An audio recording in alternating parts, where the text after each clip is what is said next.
Good morning, welcome to Tide to Table. We're out here with Jim today, looking for some local wild oyster beds for a Lowcountry boil we're doing later on today.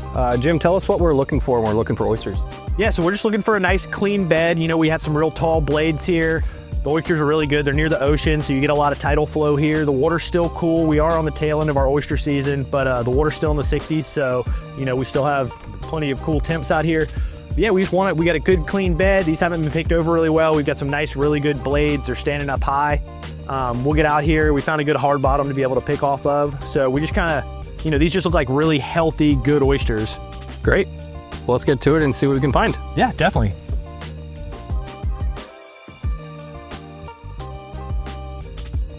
Oh, so these pull out like that. Yeah, see, so what you'll do is you pull them out like this, and then like you look at it and like, all right, you don't want the stem.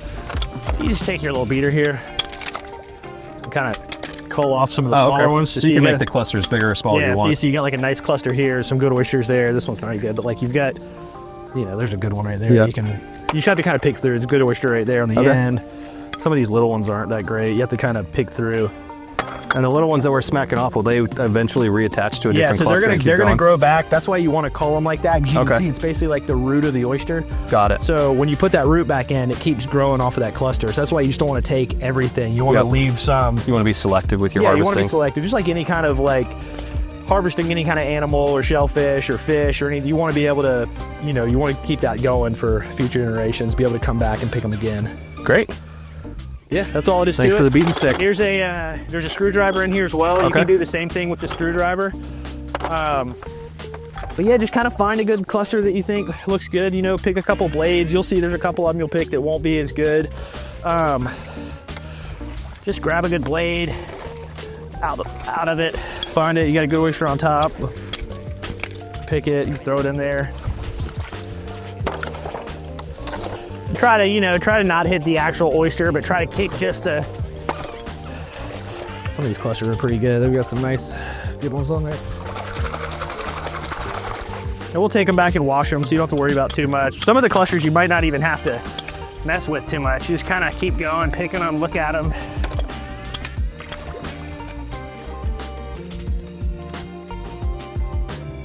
You want like a, you know, you've got an oyster here, an oyster here, and an oyster here. So you got like a three-sided oyster that's still got a little bit of the stem on it. Yep. But that's what you want, just an easy picking oyster. Well, this is the first for me, being going cluster oystering. I've always done singles. This is a pretty wild experience, I'm not gonna lie, but I love learning new things, so glad to be here today.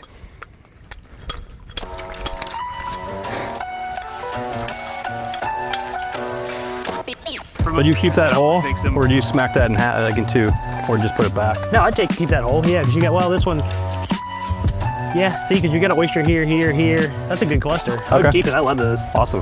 Yeah. Yeah, these oysters right here, they taste better than anything you've ever bought, because we're out here picking them, putting in the hard work. Oh, I don't doubt that. These are gonna be right on the money. So how many of these can a single person grab in a day or in a week or whatever? Yeah, definitely. So each saltwater fishing license is allowed on a recreational level, is allowed 2 bushel baskets a day. Each person? Each person. Oh, wow, okay. So there is a boat limit as well. I'm not sure exactly what it is. What we're doing, it really won't matter because I'll do like 2 bushels at a time, never overdoing it. But yeah, so you can do basically 2 of these bushel baskets per day per person for what we're doing. So that's a lot. Plenty for an oyster roast, steam, yeah. Okay. And you can see, like, one of the best things about out here too is you can take these oysters. I wish I had an oyster knife, but this is fun. And you can take them right here. And I mean, they're just look at that. Full meat.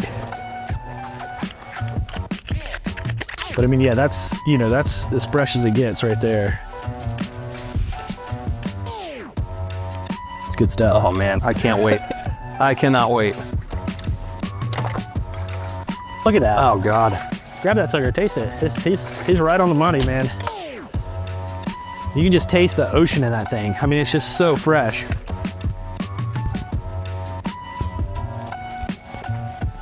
I mean, doesn't get any better than that. You're not kidding. This is what I grew up doing. That's one of the best oysters I've ever had. And I've eaten. When we grew up, we'd come out here, we'd pick them. I'd sit here with my dad, and as he's picking all the oysters, you know, I was so slow. We would just sit there and just pick the oysters as we were going. You know, he'd be filling the basket, and I'd be chucking them. I'd be eating more than I'd be actually catching, so I'd kept my 2 bushel limit and only bring back a bushel.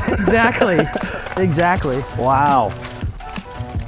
I've had oysters from all over the country, but I will say, These are right up there with some of the best I've ever had. I'm telling you, man, that's wild caught right there. That's And I've never done wild oysters, catching Yeah. them myself. I've always had to purchase some or and look go to a around fish us. market. I mean, this is And I it's bet you not can go- infinite, but it's such a great resource. I mean, we're 5 minutes from the house, and you know, we just pulled up on the first bed we pulled up on. It's And we can beautiful. go to a different creek and eat that oyster, and it's going to taste a little bit different because of Yeah. the minerality in the water and everything. So you can get a 100%. full versatility with it. Further you get away from the ocean, the closer you get away from the ocean Oh, or man. to the ocean. I mean, it's awesome. All right, well, let's get to picking.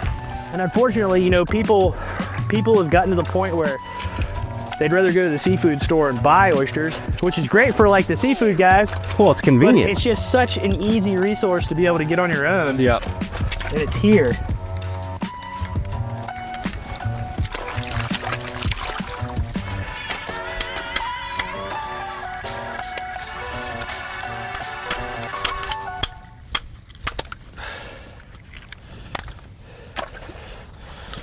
What do you think, Jim? I think that looks like a good amount of oysters. Yeah, I think we're doing good. I think we definitely have enough to keep some people happy. Yep.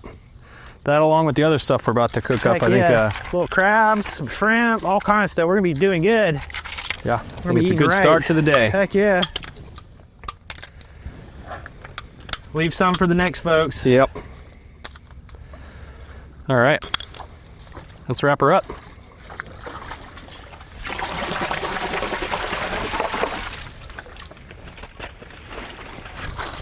You see that thing right there? I'll shake the sucker off. This is where it gets nasty.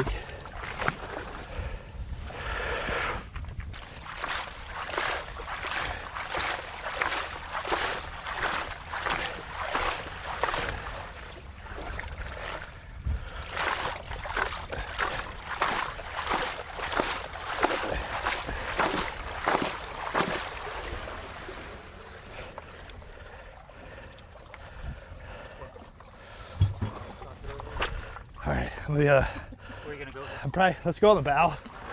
Yes. Just tell me when.